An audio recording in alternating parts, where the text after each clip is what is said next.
I got to say something. I actually got a bunch of dental work done the other day, and I have a temporary thing over my teeth. So in case I'm pronouncing things a little funny, that's why, in case my teeth look a little different. He's got one big curvy tooth. It's one big tooth shaped like a bunch of teeth. So yeah, I found myself having a little trouble like pronouncing some word a little bit. Oh, don't worry. Oh, I know. I just wanted to let everyone know. And, you know, there's always some smart aleck making comment about people's teeth. There is. Yeah, so we'll beat him to it. Yeah.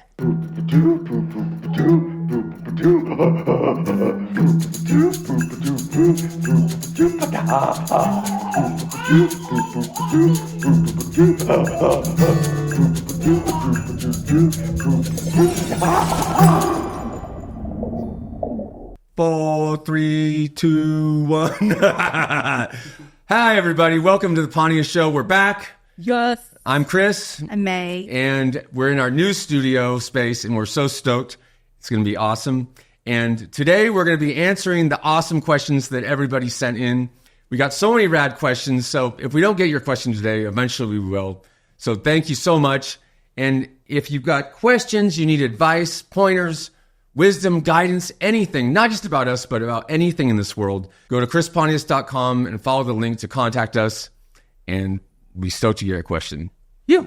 Awesome. So let's get down to it. Yeah. So how do you want to start? Do you want to start on these Q&A questions, or do you want to... Yeah. Oh, yeah. But okay. Chris has something to show you. But first, it's time for show and tell. I received a package from Norway recently. Oh, yeah. And from Hell Knives. And I'm very excited to open this right on camera on the show. Don't drop it in your lap, Chris. Hell Knives come in these rad tubes. Ooh, I know what this is. This is the Mandra knife. It's the flat grind version. This is designed by Les Stroud, Survivor Man. He's awesome. And I'm so stoked. So stoked. Thank you. Here. And I have another knife. My lady hands. And this here, I know what this is. This is the Hell's first kitchen knife. Oh, it's my favorite. Speaking of ladies, you're going to love this one. Yes. Oh, my God. I'm so stoked. Give it to me. Point. Love Hell's knives. I'm going to continue to be showing my sharp things. The reason why I'm a bit skittish around you and knives is because of... One time at a tavern, I had a knife out. One of my favorites, I was showing it to everybody, and I accidentally stabbed May. Yes. Softly. But we'll never do that again. No, we won't. And everything was all right. No, I still carry the scar, so it's fantastic. It's a good reminder for both of us. Love Hell Knives. I actually have the Scandi Ground version of this one too. Some of you might know what that means. But this is a beautiful kitchen knife. We're actually hoping to visit the factory out. And I think we will. We're gonna on our next trip out there. Yeah. Yeah. Awesome. So Hell, we're coming for you. Keep those out just in case we need to survive. Well, I'm scared to have this. Should we put them away? Yeah. Because my thighs and lap is just... That's a dangerous area to have around knives. They call that the triangle of death. Yeah. So let's put them back in its sheath. Let's do that. Okay. This is a dangerous part of life. Life is putting things back in its sheath. It is. This is the most dangerous. I'm a little excited, a little shaky. Shaky around a kitchen knife. Yeah. I'm not here to sell knives. I love sharing them. He's just stoked on life and knives. Knives in life. And axes. That's how you take it out. Okay. Yeah, this is a crash axe. I always keep a crash axe in the car in case we happen to drive by a horrible accident or something. Someone needs help. We need to tear something apart. You always want to have one. That's what. Beautiful one. Let's see. Yeah, check it out. That is a sharp. Oh, this is very sharp. See, Mark? It ties for my sharpest axe.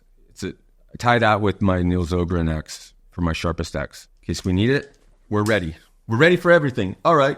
Want to get into it? Yeah, all right. Let's get into it. Thanks for the show and tell, Chris. You're welcome. And thanks for enjoying my show and tell. And thank you, Hell Knives, for making awesome knives. And thank you, Jason Knight, for designing such an awesome axe. Yeah. And for being so handsome. Yes. So let's start answering these questions. Yep. Okay, this is from Pete. What are your favorite punk rock bands? I have seen you wear a Sam Hain shirt. Are you a big Misfits fan? Have you met Glenn Danzig? I am a huge Misfits fan. I love Misfits, Sam Hain, Danzig, all of it. And yes, I have met Danzig, and he's awesome. We interviewed him years ago in Big Brother magazine, and he let us use his music for different things over the years. And finally, I got to meet him at my friend London May's birthday party, who played drums for Sam Hain. And he's awesome. He's just so awesome, and he's amazing. So yes, I've met Danzig, and he's awesome. So this one is from Drew. Hi, May and Chris. Red Cox. Thanks, Drew. Thanks, Drew. So he grew up in the UK and he watched Jackass and all the other spin-offs as a kid, wildboyz especially.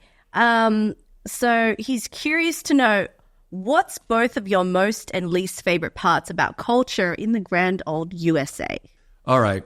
Well, I think my favorite thing about Americans in America is I think Americans are very driven people, and just the feeling that you can do anything that you want to, and the creativity, the inventiveness. I think that's Americans' biggest strength is just you can do anything, make anything.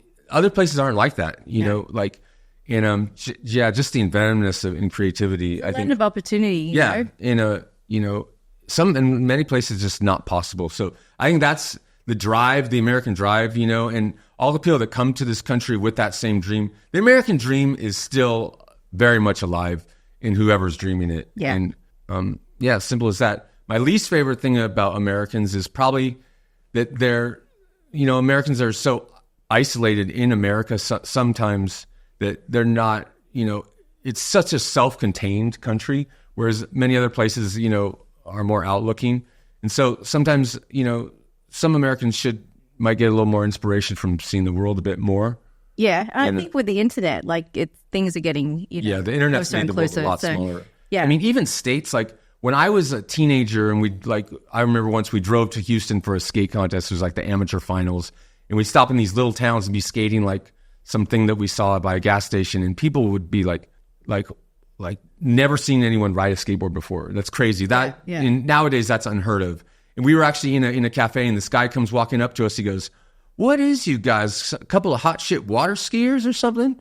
And that's where the term hot shit water skiers came from. And the answer was yes.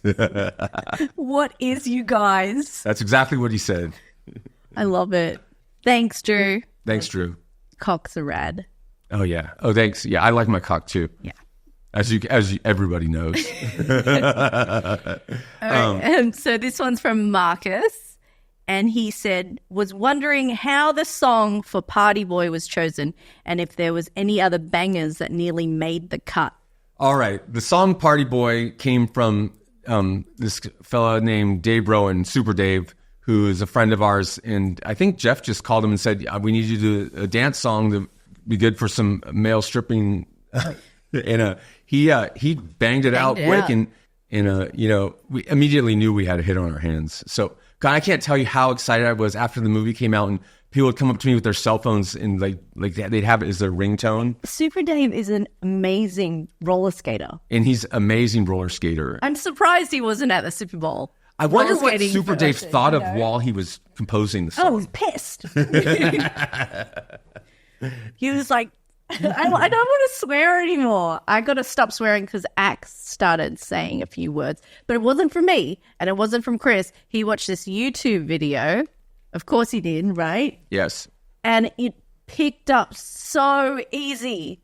What the came out so swiftly. And it wasn't from me, and it wasn't from his dad. It was from someone else. And he thought it was just a great saying. Oh, he was fantastic. What the everything. What the Yeah. So we had to give him alternative things to say. No way. No way. Oh wow was one of his other ones. Oh wow. And no way. And what else is there? Oh, and my mum was like, "What the frog?" And I'm like, "Mum, it's too close." Yeah. Too close. Yeah. She thought that or it was like, "What the funk?" or something. Yeah. Like basically the same word. And like with his little lisp and being a 4-year-old, "What the funk" sounds like "what the fuck" still. So it's from Oblivia. If you could go back and redo a Jackass stunt, what would it be? All right. One of the first things, if not the first thing that I filmed for Jackass was the LA River jump, and where Knoxville tries to jump this gap in the LA River on his roller skates. And that's when Bonnie the lifeguard actually was born. I went through all my costumes that I had in my truck because my job was to carry the ramp to the LA River in my truck. And I brought my bag of tricks, which was my costumes, and I just threw them all together at once. I had like spandex shorts on with the G-string over it. People sometimes ask me, why'd you wear the spandex with the G-strings? The answer is because all superheroes wear their underwear on the outside. And that's why I did it. And I think at the time, I didn't even realize it. But anyway, when he fell into the river, I wish I would have jumped into the river after him, because I had this fantasy about just floating down that river, me in Knoxville, not a care in the world, and just seeing where it takes us. So, I mean, they probably would have fished us out at some point, but I mean, I wish I would have done that. At the time, I didn't even think of it until afterwards. Was it a good height? Like, was the water at a good height? It was that canal, that goes through the main thing. But yeah, it was running swiftly. It had rained recently, and yeah, it was sketchy. Yeah. Yeah, but yeah, you know how I'm pretty good at floating on my back. So Knoxville, on the other hand, would have been. I guess I'm a lifeguard. Yeah. Who knows what would have happened? But I wish I would have gone into the river with him. You know when someone goes swimming and you kind of wish you went swimming too? Yeah. Did you see the LA River during like that storm? It was really high, Chris. Like, it was insane. To a point it went way beyond that canal. Yeah. Skateboarders always, do like kick flips and tricks over that gap that he tried on his roller skates, which is amazing. It's way bigger than it looks. And but yeah, he didn't even come close to making the jump. And also, I think he broke his ankle on that. Who? Knoxville, yeah. Because later he had a cast on, like in some of those bits. That's why he broke it trying to jump that river. Walking. Yeah, but it was a treacherous jump. When his eye popped out when he sneezed. Yeah, no, it was trying to hold in a laugh and his eyeball popped out. Yeah, someone made him laugh and his eyeball popped out. It was you. It was in South Africa after he had done this downhill sled thing and hurt himself. He didn't know it, but he fractured his orbital. So later in the day, I guess I made him laugh and his eyeball popped out. I'll tell you why. Chris and I and Knoxville and Taryn, we were playing pool at 1:00 in the morning inside the hotel, and he pulls out an asp and he like whips out an asp. It retracts. And then he couldn't put it back together, so he's just out in front of like all these hotel rooms, just doing this, like smashing, slamming on the floor. It turned out it was bent slightly, But yeah, Knoxville thought that was hilarious. 1:30 in the morning, and Knoxville's like watching him try to close an asp over and over in front of all these hotel rooms. Yeah, I gave it to my friend, and he was able to fix it, and I got a new asp, a better one.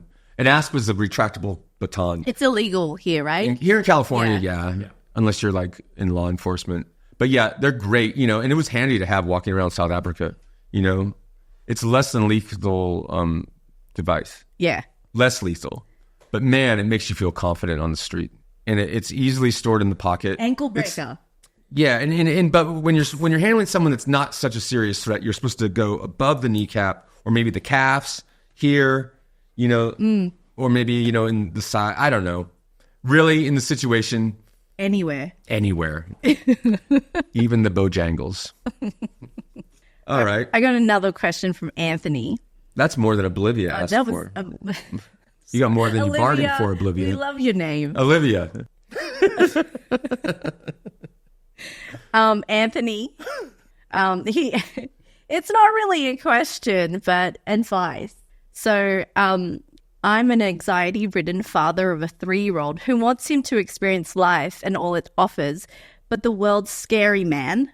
Can't even bring myself to leave the house. What would you do in this situation? Well, I know it's, you always want to keep your child safe. And I feel, I get where you're coming from, but with anxiety, you just do a little bit at a time, and get yourself more comfortable. Because, especially when he goes off to school, you're going to have to, just trust in where you decided to send him. And with anxiety, I find just in general, the best thing to do is express it. Talk to someone, write it down. Whenever I feel anxiety about anything, I just write it down. Whenever I have a strong feeling, and it just gets it out of you. Yeah. I feel like, and that's just to me is the best way to deal with. Express yourself, express it, get it out. But with your child, yeah, just a little bit at a time, right? I think telling people around you Yeah. that you don't feel comfortable. I think now we have enough motivation to express ourselves, like telling our friends that, hey, I don't like this shit. Like, I don't want to do it. I think that's a really big thing. Yeah. I just pretend it's 1997 where people don't get like too, you know, you know what I mean? Like no one gets offended. You can kind of do whatever you want. The internet wasn't that big, but yeah, just pretend it's 1997. For about anxiety with your child? Yeah. Okay, that's great. Back in the 90s, like people just let their kid just do whatever, and now everyone's like, oh, put him in a bubble, wrap him up in plastic. Oh yeah. Everyone's horrified of everything. I mean, we're so protective of our kids. Yeah, but look at us. We're okay. You played the idea of safety. The idea of safety is a false security anyway, right?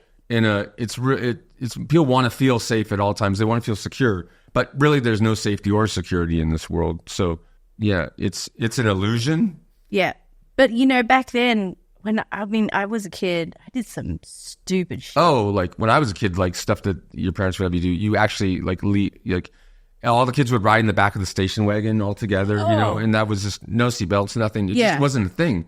It was just a different time. And as a teenager, like doing the stupidest things. Oh, like, everyone rode in the back of pickup trucks. Things. Yeah.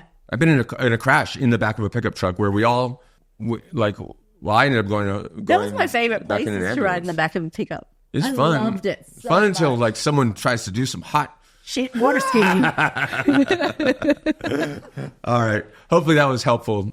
What's the next question? Joey, out of all the places you got to go to during Wildboyz, what was your favorite and which place was your least favorite or you regretted going to? Well, first of all, I don't regret going anywhere.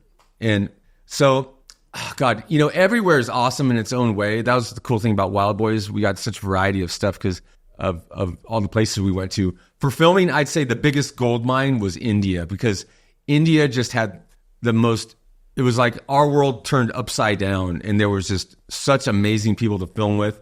Everything was crazy. Like in India, it's not weird to see a dude just walking down the street naked. At least that's what I saw. And it's just the perfect place to film Wildboyz. There's awesome animals. People are cool. So it's a hectic place. You know, when you leave India, you know, it feels very relaxing. But I think I got a question with that. So like, well, it's not really a question, it's more of a statement, but the guy that had elephantitis on his feet that you and Steve-O licked his feet, the bottom of his soles, that wasn't actually planned, right? That was we were waiting for a train. We were I think we were just waiting to get on a train and we see this guy walk down the walking? And walking down the way and we're like, oh my God, look at that guy's feet. And I ran up, I chased him down and I was like, can we lick you? Well, in India, to touch someone's feet is to pay them the highest respect.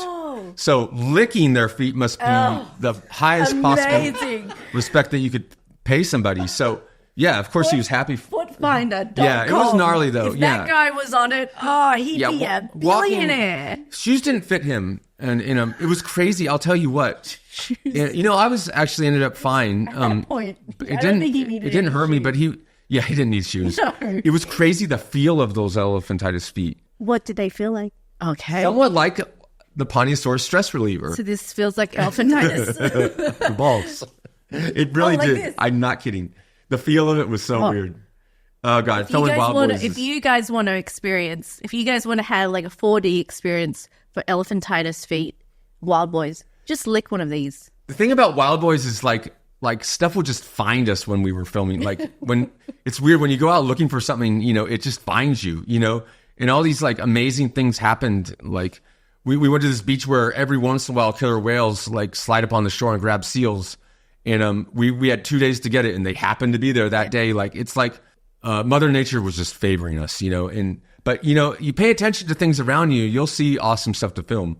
But yeah, only in India would you see a guy at the train station with elephantitis of the feet. And you see crazy stuff. So yes, India's a fantastic place to film. Good one. All right, so this is from Jonah. Hi, Pontius. Me and my dad are huge fans. We're wondering where you get your thongs, and also if you have that truck from MTV Cribs. All right. Where do I get my thongs? You know, the crazy thing is, without knowing this question before we left, I just decided I should bring a thong just in case. Just pulled it out of his pocket. So, yes, as you can see, no, it's not full-backed. It's a thong. And this is actually one of my newest thongs. It is. So for wildboyz, we had a gentleman named Patrick over in Boys Town that our JP would have make for us. And he was our thong maker during that time, but I think eventually he shut down shop. So now my thong stylist is May. Where do you get my thongs? I got it from Amazon. Yeah. Good old Amazon. And you can go down a rabbit hole on Amazon with man thongs. So, I mean, I bought a few different ones, and this one is actually good because it's got like a good pocket. It's flattering. It doesn't. The problem with some thongs is like they bunch you up too much. Mm-hmm. You know, not as bad as women's underwear would, but they don't keep the penis in mind. This is a good fit. Yeah, and I worked in the lingerie industry for a long time, so yeah, knowing about thongs. No one knows more about thongs than you. Of course, you were styling ladies at the time. Yeah. God, I've yet to ask you about. Okay, you gotta keep it at a different. This is about other people. We'll save that story for another time. These are other people's questions right now. Stay tuned, though. At some point on the course of doing this show, we will find out May's stories of the lingerie industry. Ooh la la. And also if you still have the truck from MTV Cribs. No, I don't have the truck from MTV Cribs anymore. We were driving to a concert. We were going to see Metallica and Slayer. I think it was called the Big Four. Big Four. And Anthrax and Megadeth. And we were getting off a highway exit, and all the cars came to a pretty quick stop. And we stopped, and a young lady behind us she rear-ended us. The car was considered totaled. We were able to drive it home, but that was the end of the Toyota Tacoma. It was an amazing car, and it kept us safe. Her car actually went under the truck. Yeah, and, yeah, we were fine. And great. Thankfully, no one was seriously injured. But yeah, so and the people that hit us were not only like fans of metal, but they were big Insane Clown Posse fans too. Yeah, ICP all the way. So this is another one from Attila. And Attila, I love that name. We actually wanted to call Axe Attila. So Attila is a cute name. I really like it. He asked, how did you and May meet? May and I first met, actually I was at walking down the street, and I think it was Dimitri's Ilyaskovich's birthday party. Yeah, it was. And I overheard a woman say, "Where's Cheetah's strip club?" And I was like, I turned and I was like, and I gave her directions. I was like, it's on Hillhurst in Hollywood. Not that I would know. And that was the first thing I ever said to May, was direct her to a strip club. And then we ended up so off they went to the strip club. Yes, had a really fun night. It was a great night. The next time we crossed paths was at a Motorhead show, and we made plans to go on an adventure afterwards, and the rest is history. Yeah. We hit it off. May and I, we first crossed paths unknowingly years before the Motorhead show, though. After May and I started going out, we went to visit her parents in Australia, and we were going through old photos. We saw some pictures from a skate demo in 1999, and I was like, oh my God, I was at that demo.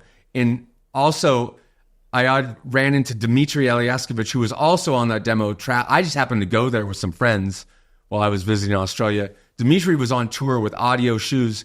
In May, it was like her local skate park. Yeah. And none of it, I don't think May met Dmitry either, but he was in one of the photos. Like, oh my God. And May was like, not an adult yet. So it's good that you know, it wasn't obviously the right time for us to meet. Just a couple years before 97. Yeah. Insane. Yeah. So, that's where we first crossed paths. That was amazing. So I think, life would have brought us together at one point or another. Like who you're supposed to be with is who you're supposed to be with. Like stars align. It's insane. All that other bullshit. Yummy. So, yeah, good question. Yeah, really good. Good one, Attila. Are you out, Boosh? I love you, Boosh. Love you, Boosh. Love seeing you. Okay. Well, hang. See you at the movies. Hey, say hi to Taylor Swift for me, okay? Yeah, thanks. See ya. He's like, yeah, I will for sure. Boosh always finds himself in like crazy situations. I see Boosh at like after parties and like exclusive after parties or VIP things. Oh, I threw like first pitch at a Dodgers game, and he happened to be watching the game. He was there. And then he ended up in your suite. Yeah, why was he there? Like he was in the suite. And then we were at an after party for a movie that Chris was in. And we turned the corner. Remember, Tom, where we had those really good burgers? Yeah. So this after party, and Boosh is there. Like, apparently, he knows that lady that was married to Johnny Depp. yes, he was really good friends with her sister, with Johnny Depp's ex-wife's sister. All right. Woo! Next okay. question. Cassiel. Ooh, Cassiel. That's a good name. Yeah, it is. What was the most unsafe you ever felt from Jeff during Jackass or wildboyz production? Well, I wouldn't say unsafe, but it might have been the most unsafe Jeff was. But one time we were filming in Indonesia. We were in the jungle of Borneo with the Dayak people. And we'd been filming we'd come from India filming and then straight to Indonesia. We'd been filming for like a month straight, and we were so super tired. The Dayaks forced us to drink all this jungle juice. And I actually left where we were filming and like passed out on a bench. Jeff comes down furious that I'd passed out and starts yelling at me. And he was trying to piss me off. He's like, yeah, Hollywood's gotten to you, Chris. That's not the same Chris that traveled around to Honduras by bus.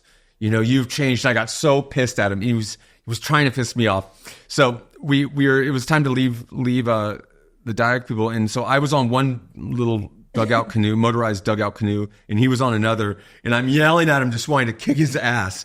And I'm like, I'm gonna get you, Jeff. And he's on the other boat, and I seriously was about to jump out of the boat and swim to his boat to like beat him up. Right when we finally get to the dock, I go up to settle the score with him, and he immediately defused it, and then we hugged. We said I love you, and that was over. So I don't know if I've ever told that story before, but yeah. That's my answer. But Jeff was and I'm unsafe. sticking to it. He was unsafe from you. Yeah. I mean, unsafe things that they were going to have us film. I will tell you one thing. They had an idea to get this like blow up castle and take it down a ski slope, because I think the guys, the Westchester guys, Bam and Ryan and them, did it on a little Pennsylvania sized hill, like where they ride it, blow up castle down a hill and go off a little jump at the end or something. Uh-huh. And this is in California in the Sierras. And so they had this castle up on the top of this giant like diamond ski slope. And it has the generator inside of it. So not only is it 8 people inside of it, it's this 400-pound generator too. Like, it's just the most the idea of it was ridiculous. Yeah. And Dave was the first to see it, and he's like, I'm worried about this, but I don't want to say anything. I looked at him, I'm like, no, there's no way. This is a giant human hamster ball. Yeah. And all the accidents that we've had on Jackass and in shows that our group, the Dick House, produced, like Pastrana's show, yeah, Nitro Circus and all that, was when like tandem situations. Yeah. Like always when it's more than one person, because your heads can hit together. So like 8 people know, like that's like, yeah, like it's when someone gets lost in translation, an idea from like going down a little hill turns to like the Sierra Nevadas. No way. So we called that one off. So yes, that's the most unsafe I felt. And I was actually just disgusted that the idea was even presented. As you can see, I'm still up and angry. It's like one of those Looney Tune cartoons. It was insane. So they drew it up It was insane. As a cartoon, and then they were like, yeah, let's do that. And Looney Tunes has been a huge inspiration from stuff we've filmed. But that was ridiculous. That was a really good question. Yes, and a good answer, too. All right, so this is from Aaliyah. Out of all your Jackass characters, like Bunny the lifeguard, Partyboy, Roller Bobby, etc., which one is your favorite, and where did they come from? Is there a significant moment where they were created? When I heard that question, I immediately was like, where's my thong? Where's my thong? I started feeling insecure. Right here. Here it is. My favorite character, all right, I'd say Partyboy has got to be my favorite, just because the idea was, it felt, I almost don't consider myself of writing the idea. It fell to me from the skies. Like, in different things that I thought of in life, like, contributed to the writing of that idea. To go into a store and want to, like, have them listen to your CD, like, just hear how they sound in the speakers, and then, you know, strip for the person. Different things in life, and, you know, my thong that I happened to have with me when I landed in London. Yeah. All these things, like, combined to create Party Boy. I happen to have all these things, different things that happen in life. Is the perfect idea. Yeah. And when you know, Party Boy was first born, I was like, God, this thing's gonna stick with me the rest of my life. I knew it. And at the time, you know, writing around in G-strings wasn't like an accepted thing for men to do. So, yeah, but I'm so stoked to hear that, like, people dress up as Party Boy for Halloween, and you know, yeah, when that is, yeah, that's my favorite. But I love all my characters, and, you know, I'm sure more characters are going to come about. I think Party Boy is just iconic. Yeah, you know, he's like, he doesn't have any limitations, and it's like, you know, inhibited joy. And it's natural, very natural. Want to know something crazy? And I don't think I've ever told this story. When Party Boy was first born, we went onto the streets of London and we ran into Boy George, of all people. I did not know this story. Yeah, we were looking for a new thong. So we were in Soho or a part of town that Boy George might have frequented. And someone's like, "That's Boy George." I'm like, "Boy George, Boy George." Were you in Party Boy? No, I was looking for a new thong for Party Boy, but I was about to be in Party Boy. I can't remember why we needed a new thong, but we were looking for a British flag thong because we were in England. Did you find it? No, we found the silver thong though, which you know became pretty synonymous with Party Boy. But yeah. But I was so stoked to see him, and I was yelling at him, but he seemed to be having a great time with his pals. But I'll tell you what, when characters are born, it's because the situation demands it. Like, for example, Bunny the lifeguard, we were at the river, Knoxville needed a lifeguard, you know, and that's how that was, you know, born. You know, creepy porno guy was when we were filming by that lake, and they had me in a robe waiting what we were going to film. I felt like a weird, creepy porno dude, because that's what they wear before on the sets of filming. And we were filming somewhere near where they probably film blue movies. Yeah. This is another one from Aaliyah. Can I read another one? Aaliyah's great. Aaliyah asks again, or another one, what's one of your proudest moments from all the shows and movies that you've done? Well, I'm very proud of the opener of Jackass Forever, because it was just such a huge idea. It was like nothing that we've ever filmed. Yeah. And you know, Pontius was born. So that's the latest thing that I'm very proud of. You know, that there's no movie that has anything close to that anywhere. Like, that's a pure Jackass idea. Yeah, they spent a lot of money. Over $3 million on Chris's monster movies. Kaiju movies are very expensive to make. On his Pontiussaurus. Yeah. That's crazy. I hope crazy to think. But, you know, they had the, you know, creme de la creme of the industry actually doing all the sets, the little miniature sets, the puppeteers, the explosions. Yeah. And I mean, that's a big Spike screen Jones, type movie. Spike Jones is like, you know. Yeah, Spike Jones took the helm on that one, and it was amazing. Fantastic. And hopefully one day there'll be a Pontiussaurus movie. We'll go off to Tokyo.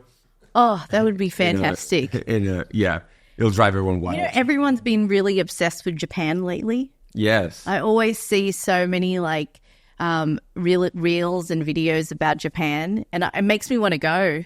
Yeah. I watch anime every single day. Every day. What do they call that? An otaku? I am an otaku. Yeah. I think that's what it's called. Like, I love manga. I love it. You know, I'm confused why you don't go to Comic-Con, because it's all anime stuff. Comic-Con, I have been there for work reasons, but God, it's a zoo. Screw Comic-Con, let's go to Japan. Well, not screw Comic-Con, but instead of Comic-Con, we can go to Japan. Chris wants to go to Comic-Con. No, it's too many people. Really? Yeah. You know, it's not like Japan's sparsely populated. Maybe we could put you in like an outfit that, you know, masks your face. Maybe it's a scene. If you do that. Have you been to Comic-Con? No, I can't. I get anxiety. Too many people. No. It's Yeah, gnarly. too many people. I get It's scared. gnarly. That's why I'm that's an anxiety-ridden place for me. Yeah. God, my favorite anime, I don't know. Like, there's so many good ones. But you know what? I hate to say it, but Demon Slayer is Demon Slayer is probably good. the most amazing anime of the current Even time. Axe likes it. And the obvious ones, Chainsaw Man, and Oh, that's a good one. God, it's so good. And He's Jujutsu got me Kaisen. into it. But So yeah, I mean the current ones, I like all of them. Not all of them, but almost all of them. I'm not really into the slice of life girl type stuff. What I love about anime is like the way the characters are. Like all the men are so muscle bound, like and all the women are just like giant boobies, and they're like, even if they're superheroes, they wear like the highest skirts with like garter belts. Like that's what they wear to school. Like it's crazy. Like Japanese people are wild. It's kind of like this world that they wish existed. Anything can happen in manga and anime. It's awesome, and I think that's Japan's like strongest like art form of current times. You know, in Hollywood we put out movies, they put out anime. yeah, God bless them. love you, Japan. We want to go to you soon. Yeah. So this one's from Tyler. I just prefer to get my animal education from Chris, and I know I'm not alone. Just one time special of a wildboyz reunion where you guys aren't doing dangerous stunts around animals, maybe just educating the audience about the animals. I would love to do a nature show, and we're working on it. Yeah, and hopefully it'll happen. Yeah, that's what I've wanted to do since I was a little boy, and so hopefully there'll be a nature show sooner than later. But yeah, it's a dream. I mean, you know so much about animals. I've been studying animals since I can remember. You're a zoologist without the degree. Yeah, and I was actually going to study to be a zoologist, and our son is actually becoming an animal expert himself. He's a zoologist. He is. At school, like they're like shark, and he'll be like, "No, it's not a shark. That's an oceanic white tip. No joke." Like, and they're like, "What?" That's a basking shark. Yeah, he brought a basking shark actually To school today. They're supposed to bring things that start with B, so he's bringing a basking shark, and they'll be like, "You brought a shark." No, it's not a shark. It's a basking shark. Yeah, he's crazy. I pointed to a few things and I was like, what is that? And he's like, oh, that's a pitcher plant. And I'm like, how does this kid know what a pitcher plant is? And he's like, and then that one's a sundew. That's a Venus flytrap. I love Venus flytraps. This kid is ridiculous. He's totally your child. So he loves nature too. So maybe we'll even do a nature show together. Okay, so the next one's from Angie. Where was your favorite place to party boy dance? My favorite place to party boy dance by far were the streets of Tokyo. By far. And I'd love to dance there again. What's that big crossing? Harajuku? Harajuku crossing. Yeah, that's where we were. Busiest crosswalk in the world. Yeah. Yeah, that's the best place. Okay, so this one's from Owen. What would you think if I went to a Halloween party, got drunk, and then went as party boy? Oh, I love hearing about people being party boy for Halloween. I love it. Like, a friend of ours was down in Boys Town a few Halloweens ago and was like, there's a guy with a boombox set up with the dancing. There's a huge circle around him and he's party boy. And I was so stoked. So yes, be party boy. It's awesome. And hopefully one day we'll have a costume complete that you can get. What? Can you explain to our overseas listeners where Boys Town is? Boys Town is an area of West Hollywood where the boys can be boys. Yeah. It's the gay part of town. Yeah. Yeah. And so, they have a huge Halloween, like, festival. And, Best food, best bars, best burgers. I was a member of a gym down in Boys Town at one time. Best gyms. Great gym. Everything. Oh, God, I got to say one more thing. Another, like, fun place to dance as party boy was also Japan.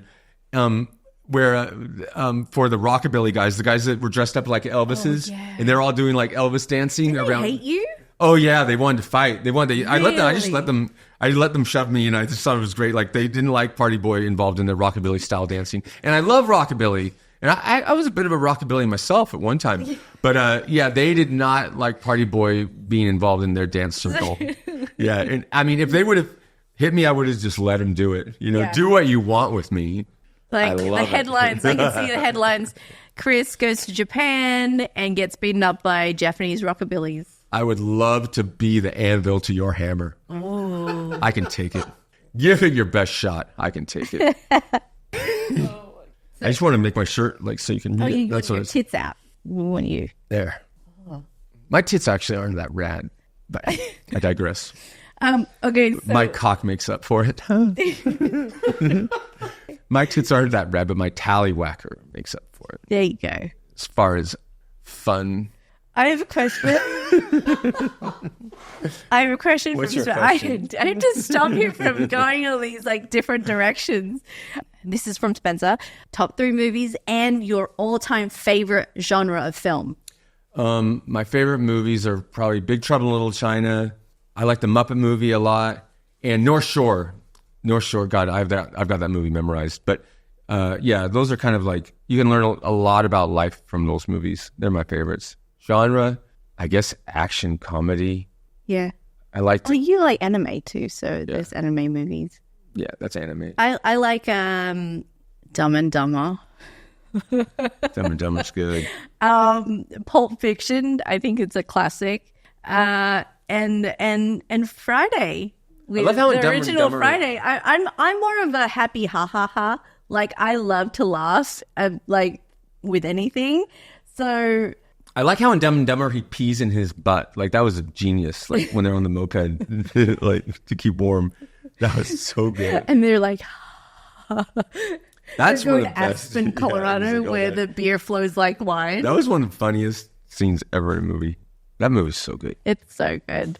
Also from Spencer, do you have any more stories about your onset offset beef with Danger Aaron? Well, I wouldn't really call it a beef, but you know who did have a clash with Danger Aaron was Dave England. When we were on tour in Canada, they actually got into a bit of a brawl, and Dimitri was able to capture it on film. And in the future, we're going to track down that footage, and we're gonna watch it together, and we're gonna discuss it. Needs to be seen by everyone's eyes. Hopefully, with Dave and Aaron. Oh, it's amazing. They made up not long after it, but God, it was amazing. What a fight! It was a great fight. That's oh God. Okay, something to look forward Have there to. been any more fights? You see, Dave yanked Aaron off stage with the vaudeville style with a cane, and Aaron was furious. Oh, and he was pissing on him. And later on the night during the meet and greet, Aaron finally exploded and he attacked. He punched Dave right in the side of the head with his rings on. To be honest, Dave had it coming. Dave did have it coming, as Darth always has it coming. Oh. And so Dave got mad and fought back. And the way he fights is like it reminded me of like when you try to hit those gophers. He was like this. He scratches. the weirdest fighting style, and he was trying to get him, and he couldn't quite get him. And then it was so awkward because the security had to like restrain Dave, but they liked him. They didn't want to hurt him, and eventually like everyone got outside back in the RV, like Dave's head hurt, and Aaron started feeling bad for him. He's like, "Oh, here's some ice, Dave," and he's like, "If it'll take the swelling down by up to 70%," and like they made friends. Yeah, but yeah, at the time it was a very awkward situation. Oh, no. You know what made it really weird, though? We were stuck in that RV, and we had to go to a bar to track down some guy who had stolen Wee Man's merch. Yeah. Right? During that fight, someone stole a box of merchandise. They stole the box that I had set aside of XXL, of 2XL and 3XL t-shirts. So they were very particular sizes.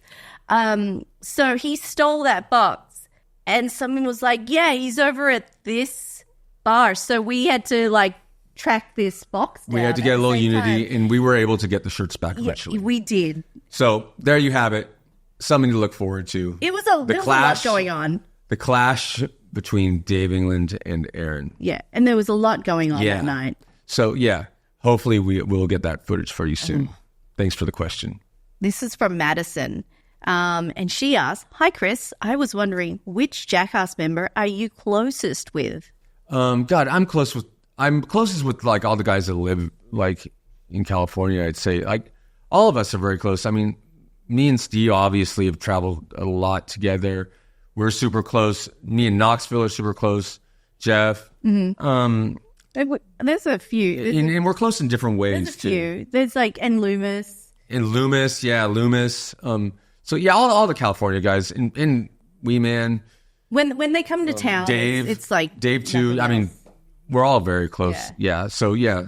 I think that's the type of friendship that you want. Like the friendships that you can pause and then go back to them, where you don't have to keep on communicating with them every single day to make sure that they have some sort of friends that you don't need to don't have to coddle all the time. Yeah, you can not see a friend for like 5 years, and then it seems like yesterday when you run into them. You just press pause. Yeah.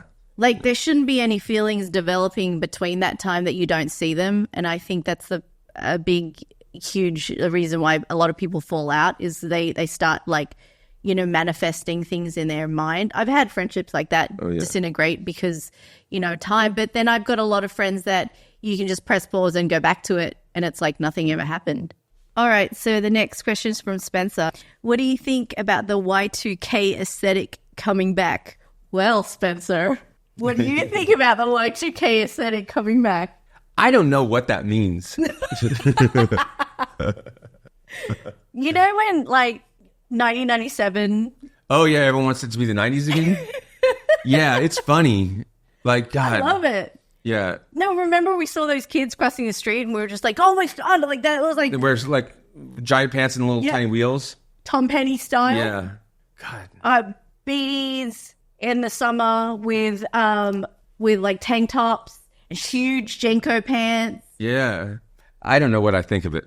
But Chris is not really into fashion. He's not a fashion or the guy. 90s. I love the 90s. Oh yeah, no. I think it's great. I mean it served its purpose, right?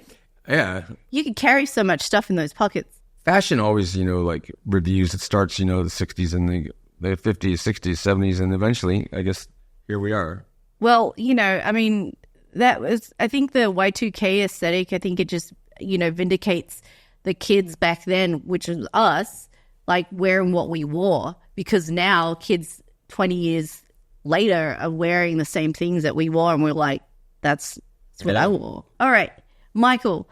Being partyboy gets lots of great reactions out of people. Was there ever a time things got seriously out of hand or that you felt the bit had gone too far? Early Jackass bits of you pissing off dudes just by being in a thong are amazing, but did anyone ever take it too seriously? Well, the world was such a different place when we first started filming Jackass. Like, you'd be filming, you'd run around like, naked, or we're skating in jockstrap. People would actually want to fight you. And like now, once that went on TV and those people saw that, then they'd be super stoked. Like, it's a lot more open now. Before, like, people were so afraid. Especially, homophobic. Like, everyone was like, so. you're running around naked with your friends. You're gay, and then gay people were like. When I was growing up, gay people were like delinquents, in the eyes of the public, And all these things like, are you guys gay? Are you guys gay? And it was like, this is not something that gay dudes do. This is just us running around. It was just. Everyone was just so afraid then. And I think one great thing that Jackass did was, made that like okay. Yeah. Because it was lame for people to feel like they can't like be silly goofing around with their friends. Run around naked's funny. And being naked is funny. And penises are hilarious. If you strip everyone down, like all of their, you lose all your inhibitions. Yeah. You've got nothing left to lose, and that's when the fun starts. Yeah. That was a really good question. Yes, it was. And Anthony asks, hey guys, love the show. I've always wondered how you guys came up with the idea for the pranks and stunts. Is there a process you guys go through or a writer's room you guys sit in? Well, yes. It's like this, like one person will think of an idea and then say it to others, and then they'll add to that, and then, it just grows. Like, it starts with one little thing, and then, someone thinks of something on top of that. It's like a band, you know? Someone puts an ingredient in another ingredient, and then, when you actually start filming, it turns into something completely different. Yeah, and surprisingly, there's a lot of pictures involved. There's a lot of, like, drawing. Yeah, diagrams. I know that, like, Knoxville, like, a lot of his are diagrams. So, yeah, that's how ideas just start from hanging out with each other. And when you're with this group of people, the chemistry, I'm sure you have a lot of people have friends like this. When you're around certain people, just things happen. And when this group, we just got so blessed with like this awesome chemistry, like when you get these people together, this happens. Jackass is what happens. It looks looks so natural, when you guys are on, on TV and you're doing these stunts and you're doing these jokes. I think it looks really natural in comparison to those ones that you see a lot nowadays that everything's so written. Like a reality TV. Yeah, they write it. And like a lot of these prank shows actually are like fake. And Jackass isn't fake. We're just anti that. Nothing's like, but a lot of these things are like, but with Jackass, it's just you put these people together and you turn a camera on, you'll get Jackass. So if God, in a perfect world, we would just always be together. And they'd be filming us, and you'd have funny stuff all the time. It just something magical happened with this group of people together. Yeah, you couldn't write that. It just happens in a perfect world. Yeah, it'd be a weird world. But it would be perfect. Perfectly you can effed up. Beep that, yes. Okay, so this is from Benji. Oh, he says, g'day. Oh, he's from Australia. Okay, I was wondering, what was the worst, most painful, blood, etc. did you really messed you up? And to follow up, was there one that you expected to be horrible but wasn't that bad? I think this is about your stunts, your doodle stunts, your penis stunts. Oh, penis stunts. I get it. Get it? I thought, God, first there was a thing where they're going to have me put my penis through a hole like it was a mouse. And it was supposed to go into a mouse trap, but then, which was dreadful. And the way it was shaped, it was really difficult to get my wiener into it. Because the way Jeff was saying, it was like the Jeff's imagination, the penis would come out, like a mouse and just kind of fall into this mouse trap.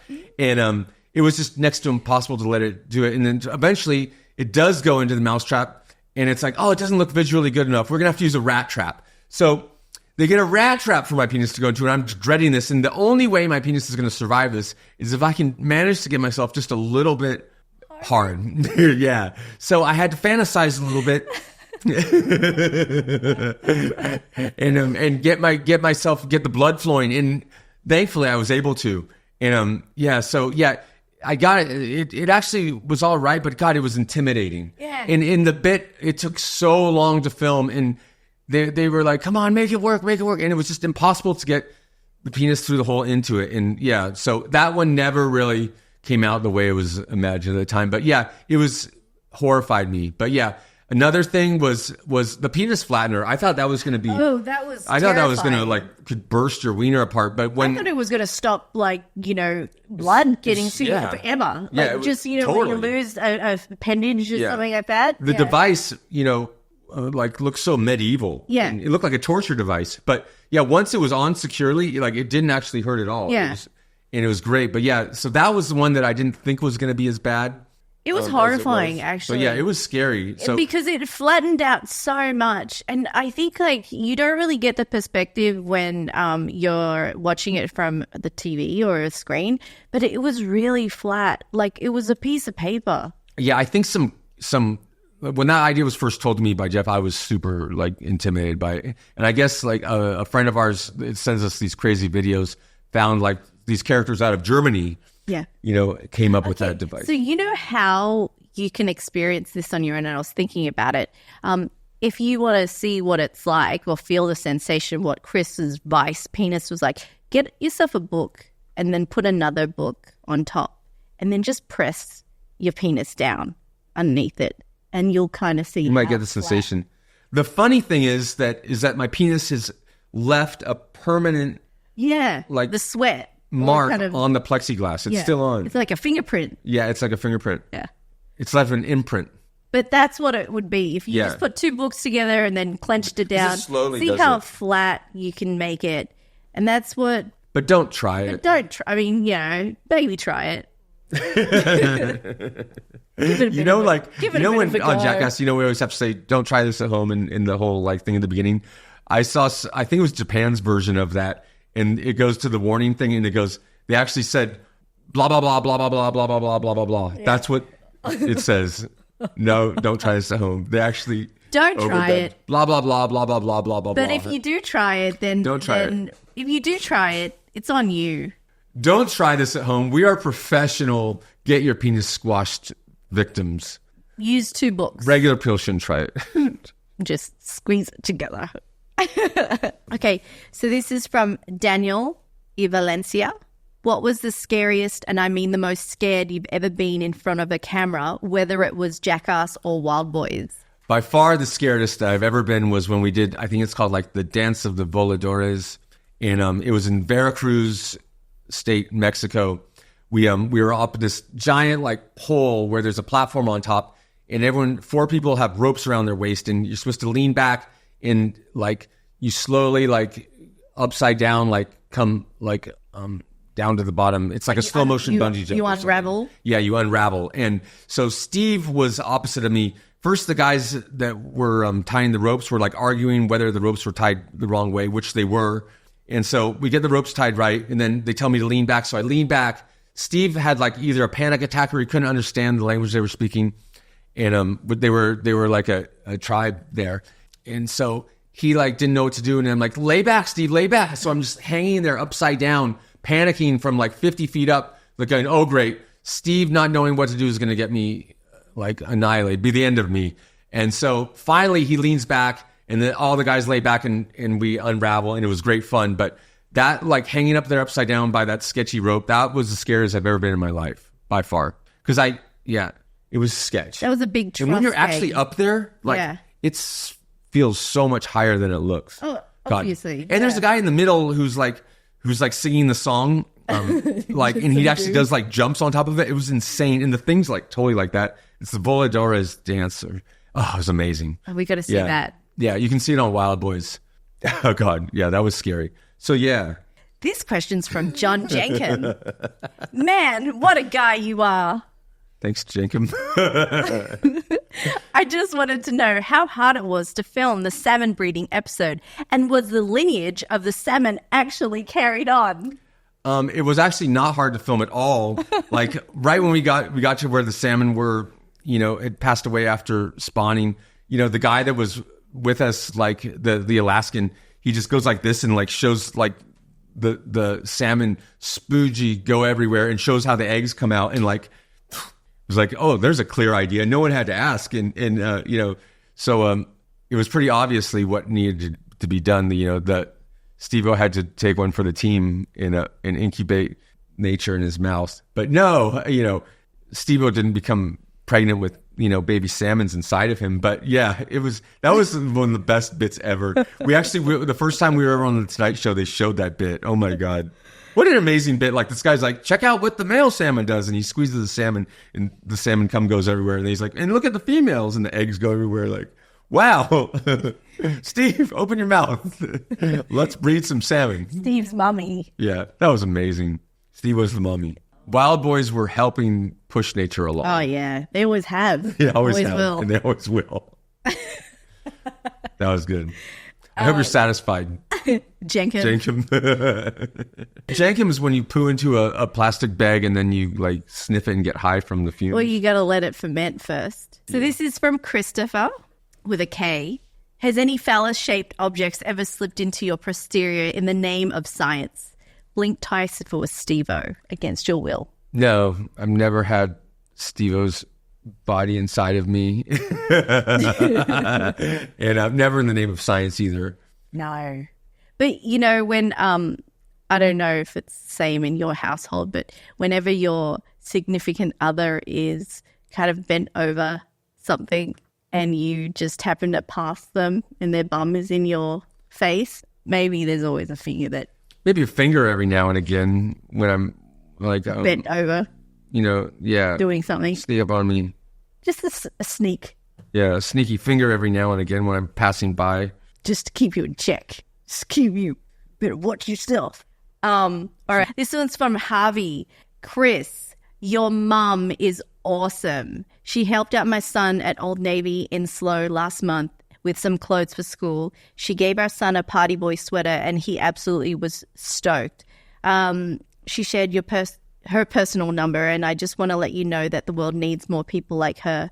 Javier, the little boy, is a big fan, and it really made his day. He struggles socially, and your mum made his whole day and will forever be thankful. That's awesome. Thanks for letting me know. My mom is an amazing person, and she helps so many people. Back in the day, she like ran the skate park, and the reason there's an awesome skate park in San Luis kind of begins with my mom. So, yeah, she's a rad person. Thanks for letting me know, and I'll tell her. I'll pass that on to her and make her day. She's an unsung hero of San Luis Obispo. Yeah. So, yeah, thank you so much. And, yeah, my mom's rad. Yes, she is. Love you. Love you, Mom. This is from Christopher. What animal has the best pecker? Answer that. It's a bat. Yeah. Bats, flying foxes. They have the most awesome wieners, and they are circumcised too. Or they look circumcised. They look so much like the real, human penis. Go have a look. Google it. Bat penis. It's amazing. Okay, that's enough questions for today. So thank you so much. And if we didn't get to your question, we will. So keep them coming. Anything you want to ask about, advice about anything in life, we love it. So thank you so much. And it was fun answering them. And we'll see you soon. You.